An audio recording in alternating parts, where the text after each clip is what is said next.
Shalom. Shalom. All praise to Yahweh. Ba'Shem, Yahushai, Ba'Shem, Rakam Kadash.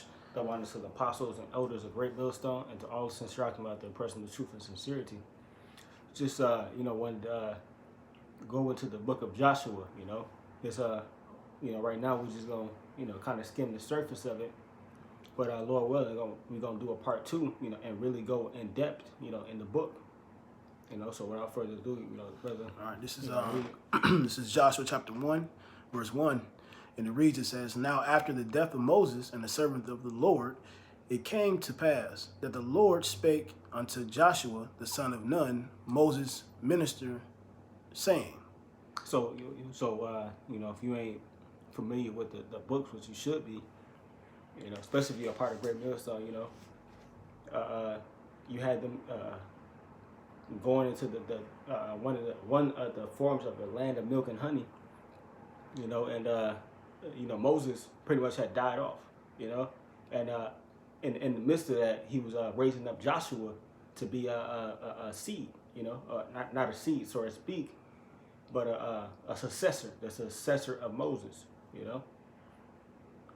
and it said Joshua the son of Nun, which when you go into the language, me and the brother was just talking about before we hit record, the name Jesus, Jesus or Yehoshua. But Lord willing, we're gonna bring it out in this segment, but go back into it. The name means Hawashai, which they bluntly come out and say, but unless you research, you wouldn't know, But you can go ahead. It says, "Moses, my servant, is dead. Now therefore arise, go over this Jordan, thou and all this people, unto the land which I do give to them, even to the children of Israel. Every place that the sole of your foot shall tread upon, that have I given unto you, as I said unto Moses, from the wilderness and this Lebanon, even unto the great river, the river Euphrates, all the land of the Hittites, and unto the great sea toward going down of the sun, shall be your coast. Okay. There shall not any man be able to stand before thee all the days of thy life. As I was with Moses, so I will be with thee. I will not fail thee nor forsake thee. Be strong and of good courage, for unto this people shalt thou divide for an inheritance the land, which I swear unto their fathers to give them." Well, this is what he's talking about right here. This is Deuteronomy chapter 11, verse 24. "Every place wherein the soles of your feet shall tread shall be yours. From the wilderness of Lebanon unto the rivers of the Euphrates, even unto the uttermost sea, shall be your coast." So wherever the Lord had guided Israel, hey, that's where they went, and that was their land, But you go ahead. Only be thou strong and very courageous, that thou mayest observe according to all the law which Moses my servant commanded thee. Turn not from it to the right hand or to the left, that thou mayest prosper whithersoever thou goest. Read that again, because that's a nice little key portion. Okay. It says, "Only be thou strong and very courageous, that thou mayest observe to do according to all the law which Moses my servant commanded thee." And what is the service of man? To serve the Lord thy God with all thy heart, all thy soul, and all thy might. And then when you read the Deuteronomy, it said to observe and to do. If we didn't do it, hey, all these curses are gonna come upon us. If we do it, hey, we got nothing but blessings, and that's what you see. You seeing the blessings manifest themselves, through Joshua, to show you if we do right. And look, the Lord gonna keep His word. This was gonna happen. But eventually, Israel, did what they wanted to do, and went off. Okay.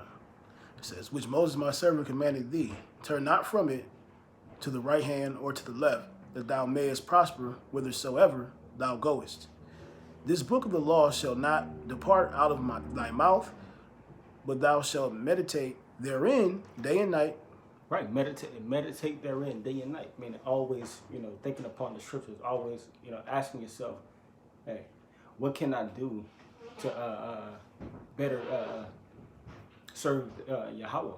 Yahweh, why Yahweh Shai? That thou mayest observe to do according to all that is written therein. Mm-hmm. For then thou shalt make thy way prosperous, and then thou shalt have good success. Hey, good success, Hey, good fortune, good things happen to you, blessings, God.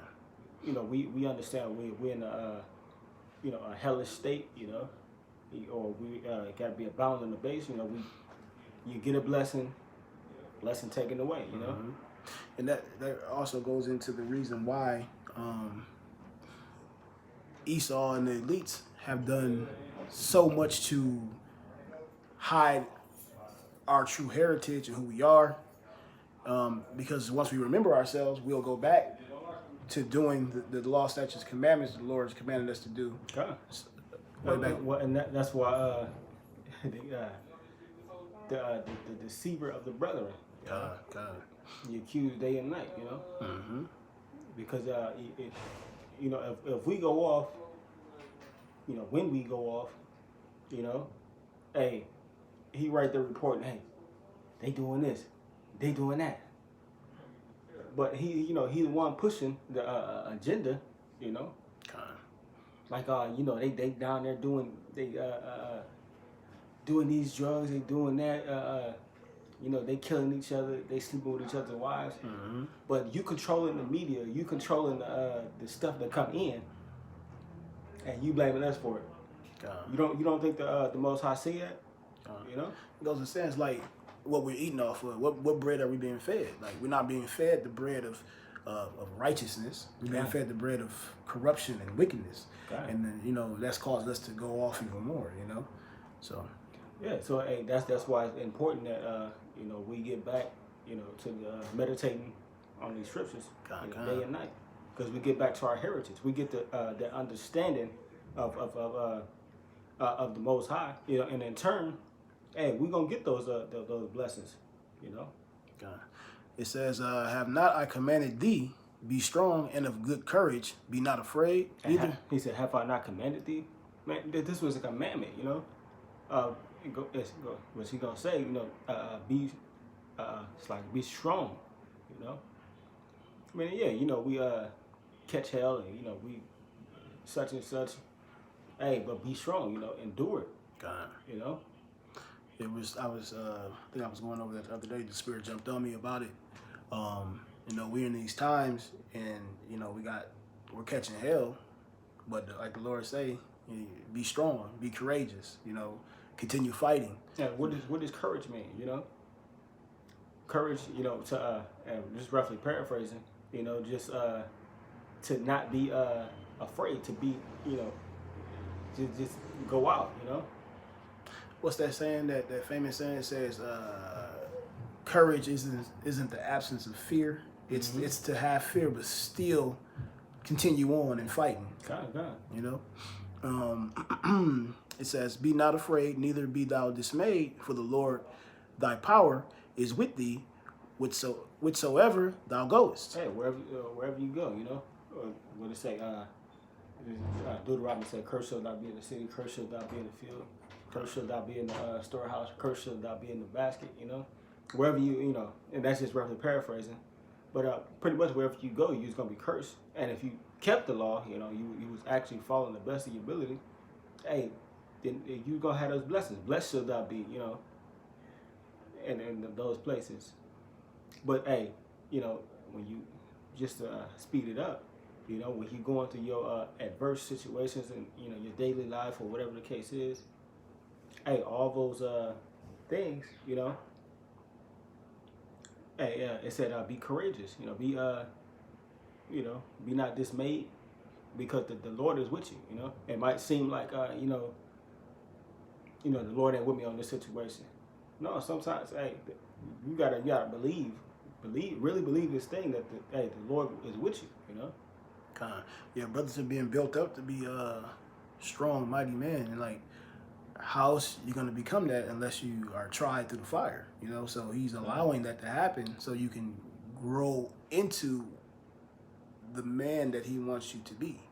You know, and that's kind of going into the next. In verse 10, when he's dealing with Joshua, after giving him that commandment and letting him know, hey, I'm with you, just like the brothers you see today are rising up, getting out there on the highways and byways, presenting themselves on the altar and doing the work and making themselves a living sacrifice, because the Lord is telling us, and we believe, you know, through faith, we believe and we know that, hey, we're doing the work of the Lord, and we believe in what He's telling us, that what's about to happen, which, you know, brings into the prophecy. And when you think about it, you know, which brother, you know, you said, hey, they was literally putting their lives on the line. You know, they actually went to war, sword and shield. You know, actually in the heat of battle. You know, they actually had to fight. You know, and we got it like that. You know, we get you know, scoffers here and there. You know, we get afflictions in the body. Imagine having to go to war, you know, and in the heat of battle, you know, you got to worry about getting stabbed to death, you know, your ear sliced off or a limb, you know, maimed, right, you know, so and then, you know, especially, you know, Esau don't play fair and shit, so the battle now, you know, they got guns and shit, you know, biochemical warfare, get lit up, you know. All types. But, you know, the point being, you know, they put their lives on the line to do what Yahweh Shai asked them to do, you know, to fight for the land, you know, keep the laws, to keep the statutes and commandments, you know.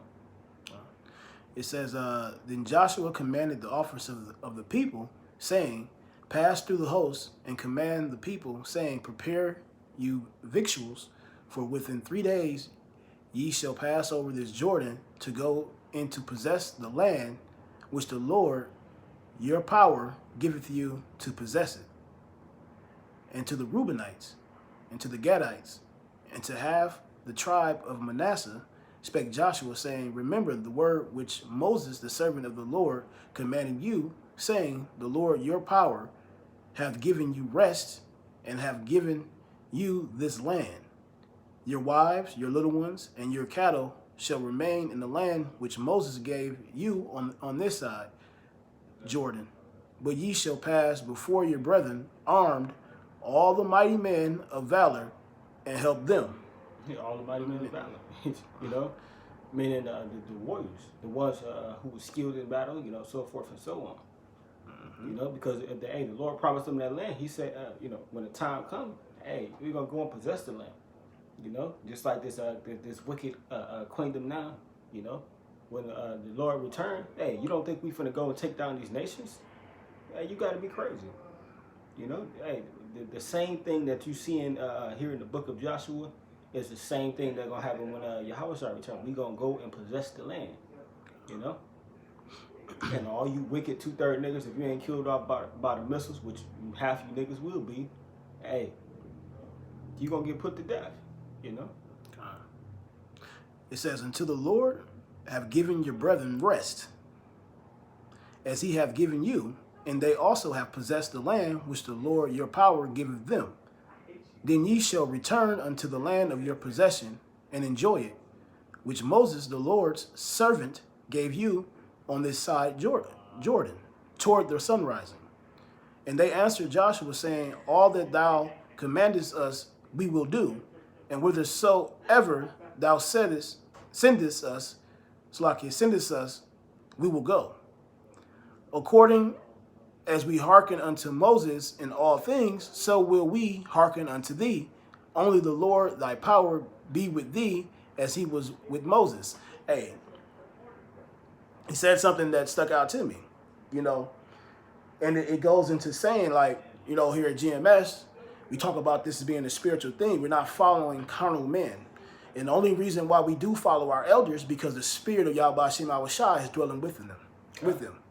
So, yeah, go ahead. Well, yeah, like you said, you know, because they, just as they looked up to Moses, you know, I mean, you had some wicked niggas in the mix, which, you know, they was, you know, on the fence with it. when you read further in the chapter, it's gonna show you, you know, what if some do not believe? You know, hey, you gonna have wicked niggas, you know. But the main guys, you know, the spirit of the prophet, the spirit of the prophet is subject to the prophets, you know. When they went into the battle, to the war, you know, you had men that followed, meaning you had men that actually follow order. The same, like what the brother just brought out, you know, we follow the elders and apostles of Great Millstone because we believe, you know, through the Spirit that they were set up through the Most High, you know. And then, like I said, we follow rank, you know. And that's even pursuant to verse 18 in chapter 1 of Joshua. It reads, it says, whosoever he be that doeth rebel against thy commandment, and will not hearken unto thy words, and all that thou commandest him, he shall be put to death. Only be strong and of good courage. Hey, man. Right. Those will fall out. Those will fall out, and hey. You know, back then it was a physical death, but now that's a spiritual death. That's those guys who come in, you know, and then all of a sudden it's like, oh, we got the, you know, we did, man, forget the apostles, the elders. No, hey, that's them guys, you know, they come in and eventually, hey, they kill themselves, you know, they get put to death, you know. They're not spiritual. They can't see beyond the carnal. And then, like it says, those who do not hearken, they should be put to death. I mean, like you said, spiritual death. And that death, you know, that death being them taken by the philosophies, you know. They go into these different things thinking they, you know, big as, or sort of speak in it, you know, and that philosophy consume them. They started to believe it. They started to hearken onto it. And eventually they walk out in this truth, you know. Well, we probably want to stop it there. So, you know, then we start with 2. Next one. Well, yeah. We're gonna end the segment here. You know, then eventually, you know, go into it a little more depth. You know, so with that, you know, all praise to Yahweh, Ba'ashem, Yahushai, Ba'ashem, Rakakadash, the oneness of the apostles and elders of Great Millstone, and to all the saints talking out there pressing this truth and sincerity. Shalom. Shalom.